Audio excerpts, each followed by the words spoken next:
Today I'm gonna teach you the 5 mistakes that you are doing with your nanoplasty to not achieve the OMG effect.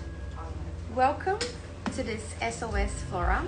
This live happens every Tuesday and Thursday, 12 p.m. Today a little bit late.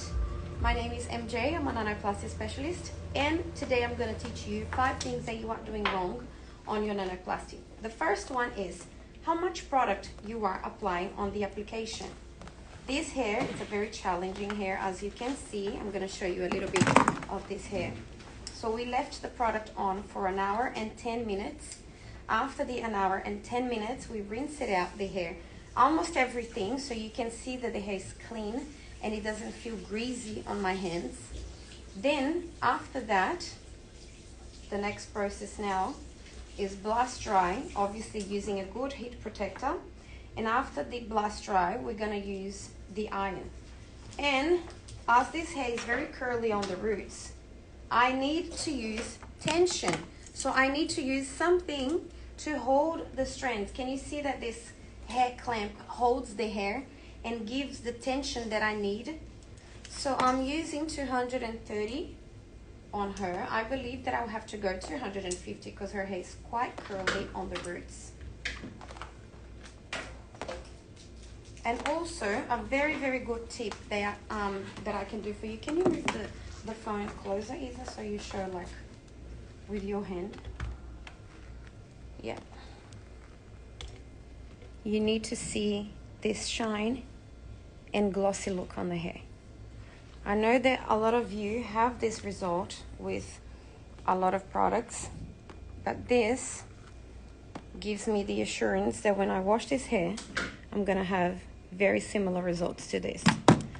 I'm gonna go a little bit higher just to test if I can go higher on her hair, just to make sure that once I wash this hair, the roots will not be curly. So I'm gonna go a little bit higher and I'll see how the hair will respond to a hot temperature. If you are not using this clip when you were doing your nanoplasty, there is a great chance that when you wash the hair, the roots, especially the roots, will not be straight. Why it's making so much steam, MJ? First of all, we had to apply a lot of products to hydrate this hair because the hair texture is quite dehydrated. So we had to use a few products to make this hair quite hydrated, so then we don't dehydrate the fiber while we're using the iron. So now I'm gonna go here, passing the straightener, holding the straightener with the brush. And a very, very important tip. Are you using moringa oil between the passes of the straightener? If you are not, I'm sorry. I can't guarantee that your ends will be very hydrated and heavy when you finish. So you pass just a little bit of moringa oil and you pass the straightener on top. What about this steam? It's normal. It's the contact of the product with the straightener. Then if you feel that the roots are not too straight, you go back to the roots a little bit, especially because you've got a lot of baby hairs. I'm just making sure that all the baby hairs are straight, holding with my hand, which is quite hard in that temperature. But look at this shine. Let's compare with the other hair. Look that difference. So let's do another strand. You shouldn't do very thin strands. That's another problem. So that's the second problem. Let's count the issues. The first one, you didn't use enough product. OMG, I don't know how much product should I use. First of all, if someone has a really sensitive skin, best way for you is you're gonna use a comb on the sections. You know, you're gonna pass the product and you're gonna use the comb. OMG, but I heard you saying that there is no need of using the comb. Yes, it's not compulsory to use the comb. If you have to, you can. So you pull the product away from the roots. That's number one. Second, how much product you are applying on the hair. You need to make the hair fiber saturated because you're gonna go with a lot of heat and you want to make sure that you're not going to dehydrate this hair. So I apply a good amount of product on her hair, left it on for 1 hour and 10 minutes. So on her was a bit longer than the average just because her curls are quite intense and I wanted to make sure that her hair will be very straight after the nanoplasty. So that's the second thing. Amount of product, it needs to be a proper amount. So the hair needs to feel wet. What about MJ when I tap the hair and I feel that the hair is a bit dry even after the application of the Nanoplasty? So a really good tip is reapply a little bit of product on top. You can reapply the product on top just to make sure that you are making this hair hydrated. So another thing is, how much should I rinse? A lot of people feel scared of how much they rinse on the hair. But let me tell you something. When you are doing nanoplasty, the product is already inside of the hair.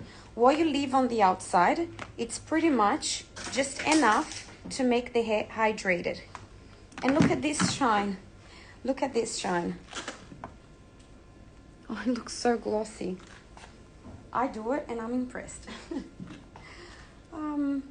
Another thing that I see a lot of people doing wrong is the tension. Tension, I think it's number one issue. If you don't have tension, especially for this hair type, it will be very hard for you to get the roots straight. And if you need to go back to the roots, just hold the hair and then get a little bit closer to the roots. So you don't get that 1 centimeter of hair not straight. Also, the thickness of the sections. Can you see that my sections are quite thick? And why I do that? First, I do that because I use the brush. So the brush gives me the security that I'm holding everything. See? So there is no one space that it's missing on the brush. Second, I'm using 250, which is the hottest temperature on the straightener. I shouldn't be using very little amount of hair because I don't want to break. I don't want to create dehydration on this fiber. So I'm holding the hair together and I'm using the straightener a few times. See that I don't need to use the straightener several times, especially because I'm in the hottest temperature on the straightener. And second, because the hair is responding very well only with a few passes. So I don't need to go and do 15 passes on this hair. Some hairs will require a little bit more, but this hair type specifically, it's not asking for it. So that's why it's a very unique application for every person. And the moringa technique, that it's just amazing, especially for the ends, so we don't create that dehydration. And then I go back here. Can you see that the roots are a bit curly? So I go back to the roots. I hold the hair with my hands because I'm not doing the ends. Make sure that every single inch of this hair will be straight, and she will have more free time. Done. I don't need to get all the hair back. And look at this shine, guys. This is so beautiful. Our hair's gonna look amazing. Then another mistake that a lot of people do, at the end of the application, they don't wash the hair. Oh, I don't think I need to wash the hair. My client needs to go. They've got kids, blah, blah, blah. I understand. But you would never let any one of your clients go if they had color on the hair. Would you ask your client to wash the hair at home if they had color? Oh, yeah, honey, that's fine. After picking up the kids at school, you wash the hair at home. You would never say that. You say, I'm so sorry, you can't go. I have to wash your hair. Or you organize a time to make sure that you're going to have enough time to wash the hair after. So there is a few things that you guys need to be aware. It's important to wash the hair at the end. We use a lot of heat. We change the pH of the fiber. So it's important for us to make sure that we are going to finalize this hair with a proper care, giving to this hair a lot of nutrients for the hair, continue having this feeling of a hydrated fiber. I don't know if I'm in front of you guys, but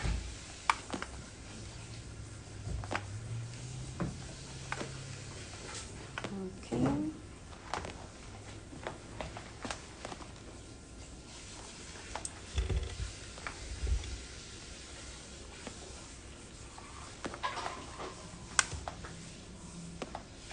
I'm getting close to the roots, making sure that I don't overpass this straightener in this temperature on her hair.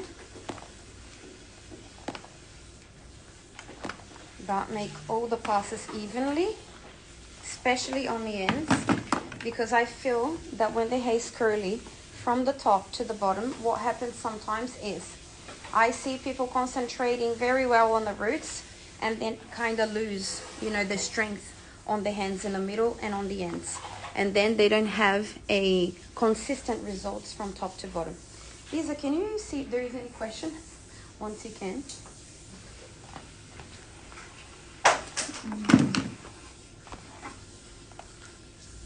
No. No? So let's just recap the 5 issues that you are probably doing on your nanoplasty. First, if you are washing the hair prior to the application of the nanoplasty, that's where it starts the problem. If you have a nano solution, why you need to clarify shampoo the hair to make this hair, the cuticles of this hair stretched for the nanoplasty flew out. Huh?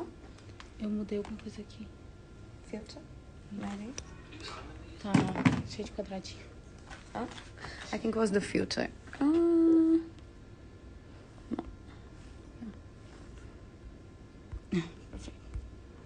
Okay, so it was the filter.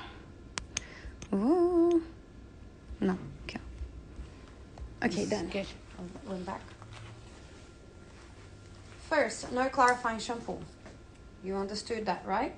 There is no need of clarifying shampoo in a nano solution. Second, you need to apply enough product, especially if you are planning to use a lot of iron on the hair after the nanoplasty.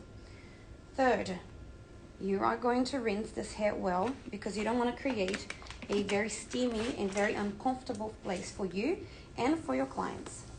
Fourth, you are going to use tension to make sure that you have the roots straight, especially if you are dealing with a very, very curly hair. And fifth, you are going to wash this hair at the end to equalize the pH and make sure that your client receive a proper treatment after the nanoplasty, especially after using this amount of heat. So if you are doing any one of those mistakes, it might be the reason why you are not achieving the OMG effect. If you guys have any question, you can send a DM message for us and my team are going to be able to assist you. I hope you enjoy this live where I'm showing the details of the application of the nanoplasty in this very challenging hair. And you will see on the stories the final wash for this amazing hair type. See you guys on the next live. Bye.